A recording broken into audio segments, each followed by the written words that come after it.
পাথরও তো বুঝিনি, গাছের খাড়ির মতো দেখা যাচ্ছে।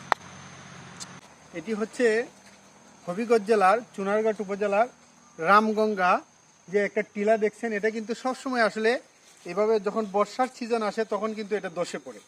এবং যে বিষয়টি আমি বলতেছি, এইসব জায়গায় আসলে কিন্তু আপনার মনের অনুভূতিটা অন্যরকম হয়ে যায়। তো সব মিলিয়ে এই প্রাকৃতিক পরিবেশ দেখলেই কিন্তু আমাদের মনটা ভালো হয়ে যায়। আমরা বিভিন্ন কাজের পাশাপাশি আমি মনে করি যে বিভিন্ন কাজের পাশাপাশি আমাদের বিভিন্ন, কেউ চাকরি করছি, কেউ ব্যবসা করছি, এর ফাঁকে একটা সময় বের করে আমাদের এই সব জায়গায় আসা প্রয়োজন এবং এই বিষয়গুলো দেখার প্রয়োজন। এখান থেকে অনেক কিছু শেখার রয়েছে এবং আমাদের মন ভালো করার একটা মাধ্যম হচ্ছে আমরা ভ্রমণ করি।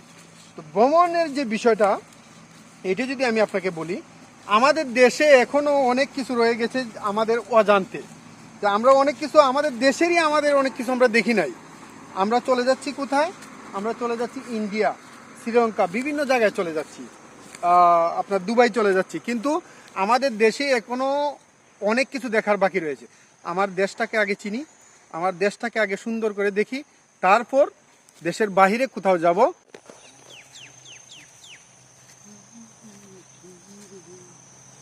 এখানে কিন্তু প্রতি বছরেই বৃষ্টির সময় আসলে কিন্তু এই টিলাটি দোষে দোষে আসলে এই জায়গাটি অনেক বড় আকারের হয়ে গেছে এবং এটি কিন্তু সবসময় আসলে এইভাবে দোষে পড়ছে এবং এখানে কিন্তু এটিও একটা সৌন্দর্য দেখা যাচ্ছে। আমরা এখানে এই সৌন্দর্যগুলো দেখার জন্যই কিন্তু দেশের বিভিন্ন প্রান্ত থেকে অনেকেই এসে থাকেন এবং এটি একটি প্রাকৃতিক সৌন্দর্য।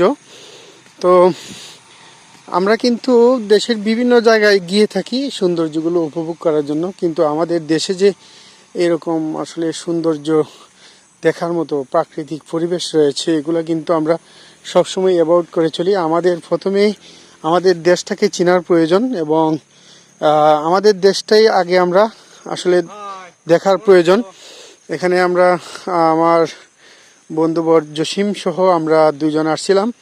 তো আসলে অনুভূতিটা কেমন? হ্যাঁ, অনেক ভালো, আলহামদুলিল্লাহ। আমাদের দেশে আসলে দেখার মতো তো অনেক কিছু রয়েছে নাকি? এখানে দেখার মতো অনেক জায়গা রয়েছে, কিন্তু অনেক কিছু এনজয় করা যায় এখানে আসলে। তো আমাদের দেশটা আগে আসলে দেখার প্রয়োজন নাকি বাহিরের কোনো দেশ আগে দেখার প্রয়োজন? আমার দেশটা আগে দেখার প্রয়োজন। আমাদের দেশটা যখন সফর করা শেষ হবে তারপরে বাহিরের দেশে আমরা হ্যাঁ, সিলেক্ট করব। তারপরে বাহির দেশে। তো আপনার অনুভূতিটা কেমন? আলহামদুলিল্লাহ, অনেক ভালো। অনেক।